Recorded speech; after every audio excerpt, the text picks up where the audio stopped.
So, I don't like trying to make unscripted sentimental videos like this because the last two times I did, they just kinda sucked, to be entirely honest.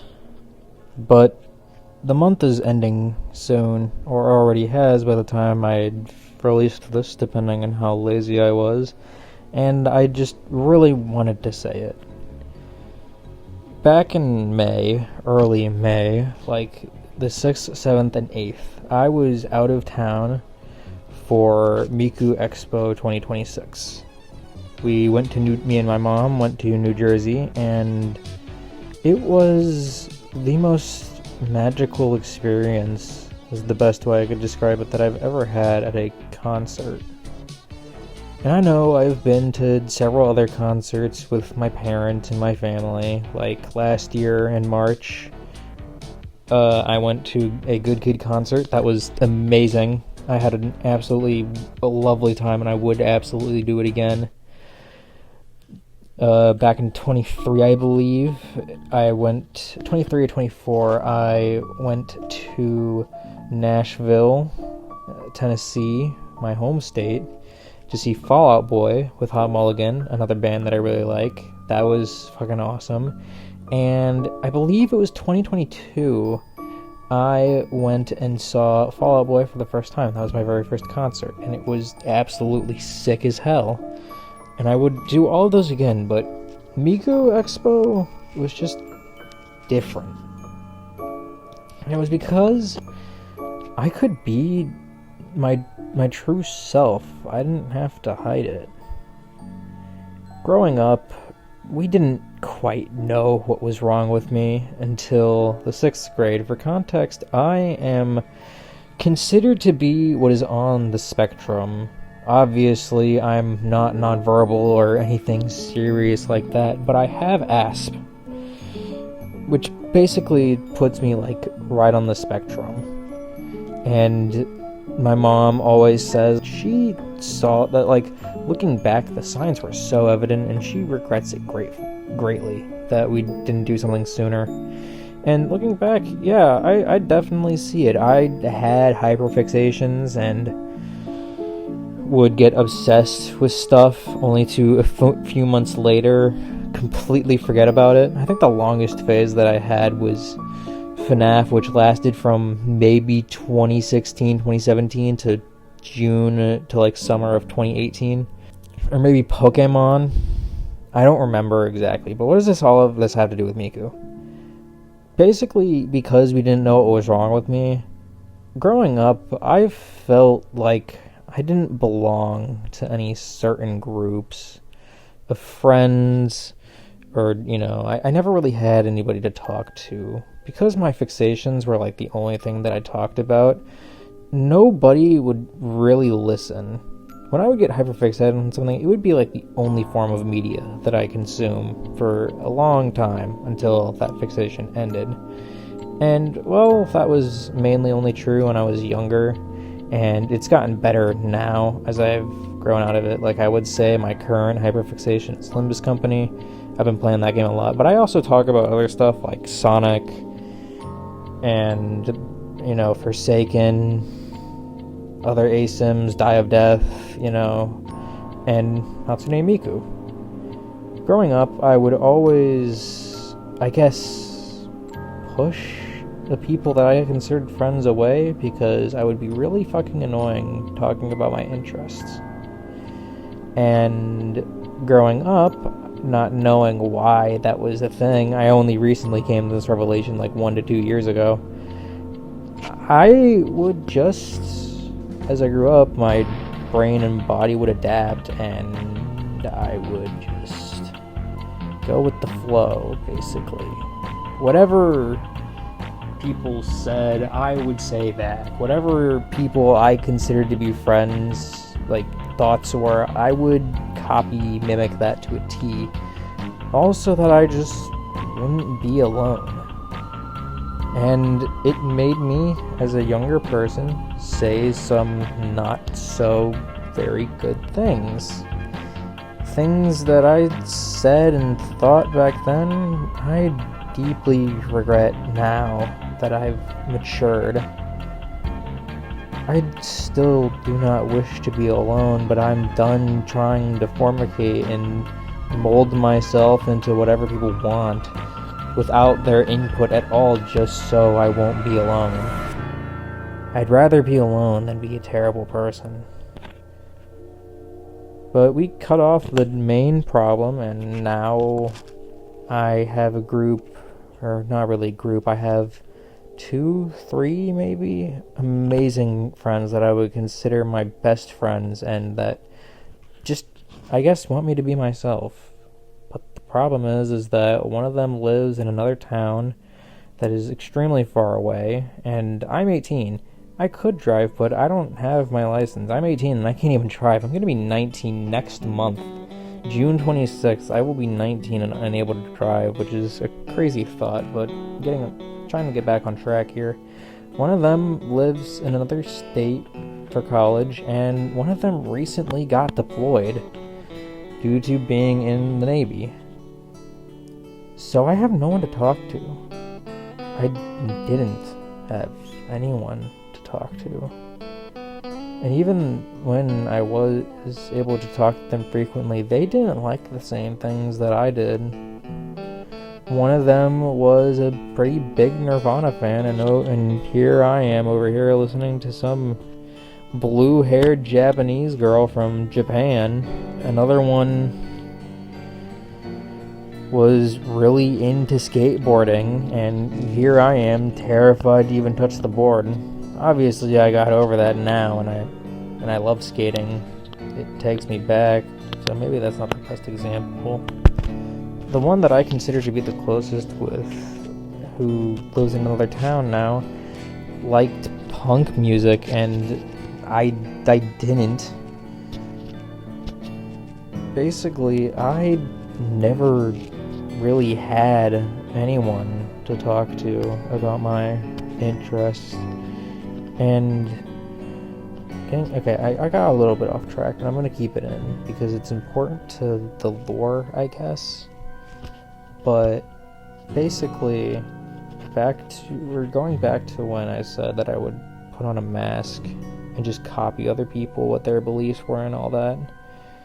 It led to when I try to take the mask off, the buckle would get stuck and I wouldn't be able to fully take it off. It's why in videos like the explanation video is why I explained where like the jerry can and the podcast and other stuff died, and why one person mysteriously disappeared from the channel. It's like, you can tell in that video that when I said I didn't know what I was going to do, it's because I don't even know who I truly am. I still think I'm a clay mesh of people that I just copied and whatnot. I don't know how to describe it. I've never really been good at describing things. But what does Miku have to do with all this? I like to see Miku as like a beacon of undying hope. Her music is, on one thing, absolutely amazing. She's got some great songs that I feel like could fit any like person's interest or whatever. But also, she just seems like the type of person that would lift you up when you're down. And I feel a lot of the community reflects that.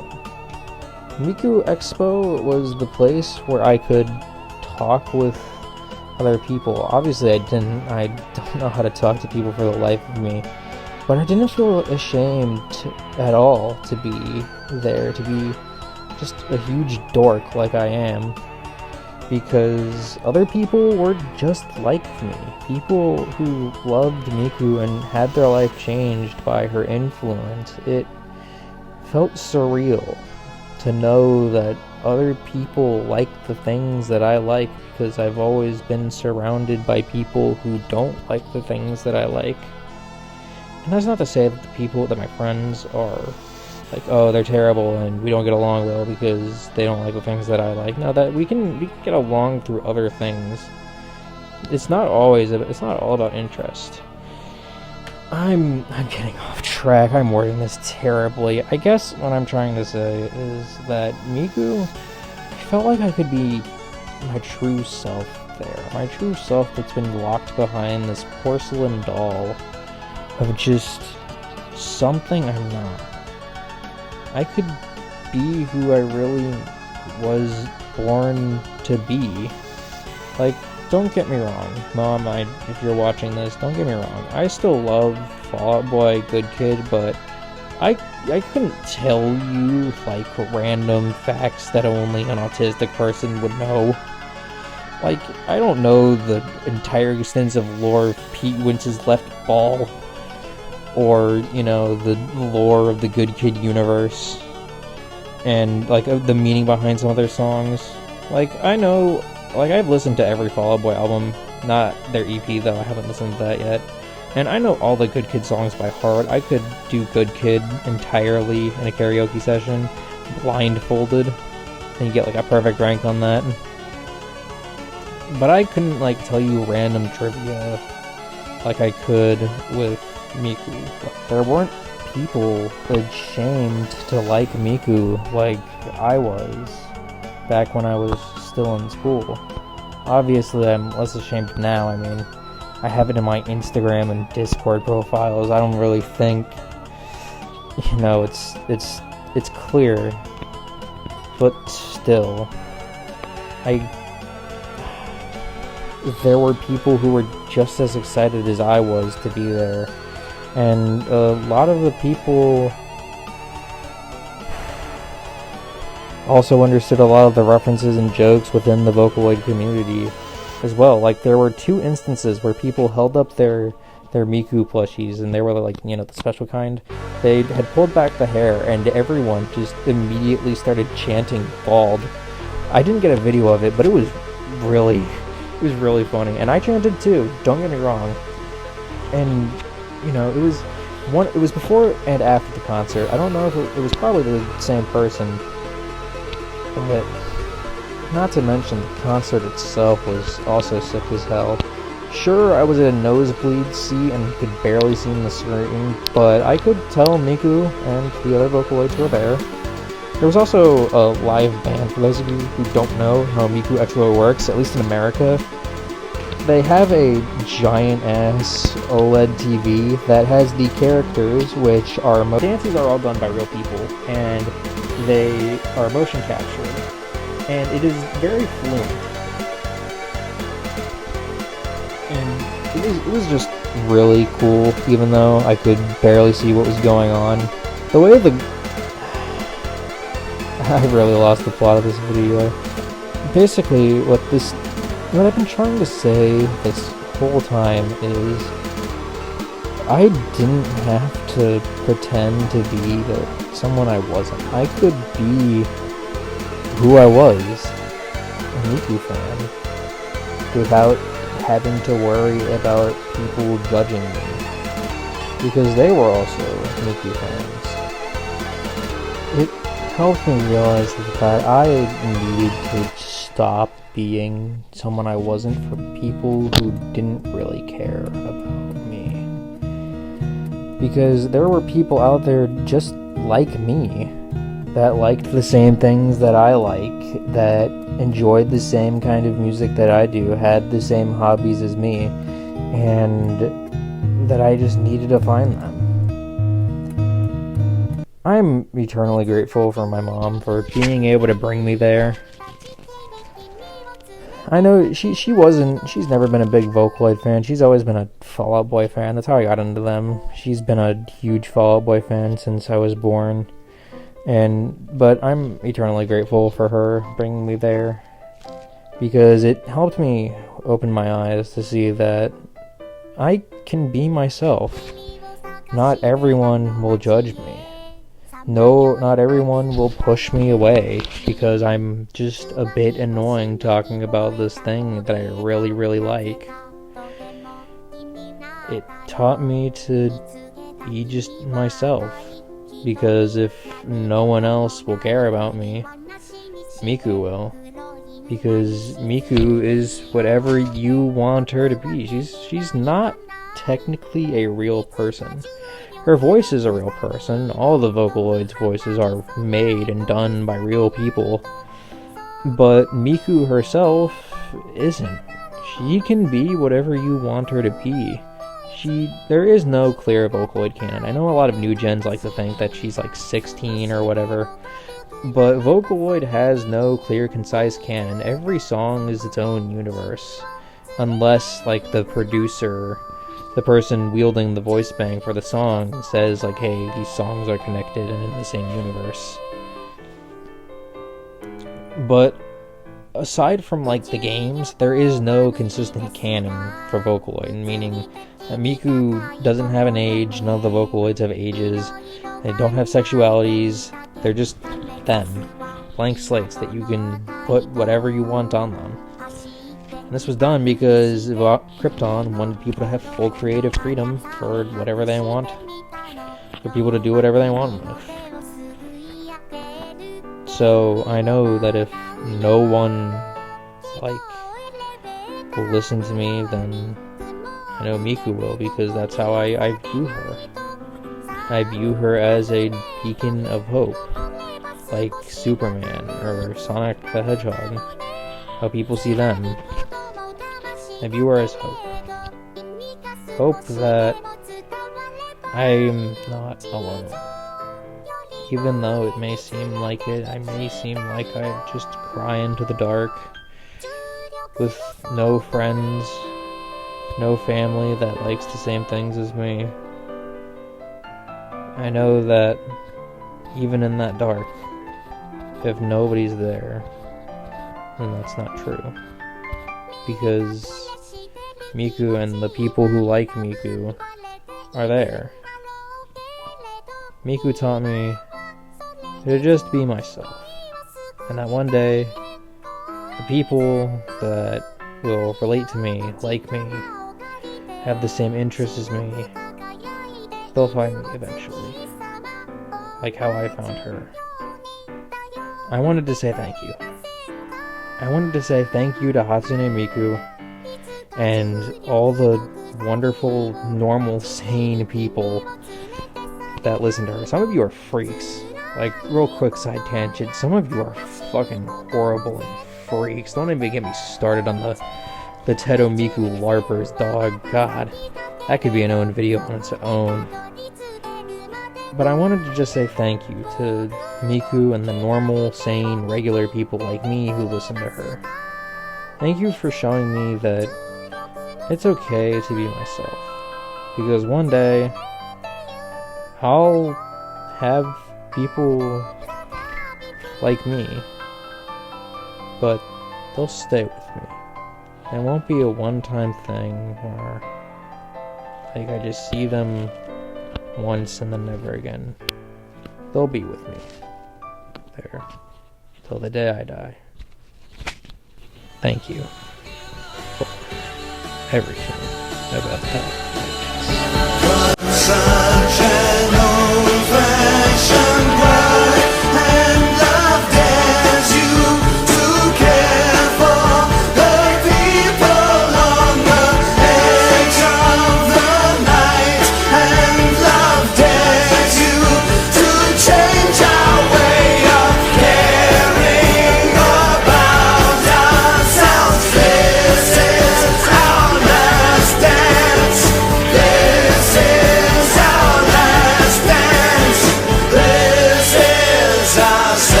Under pressure.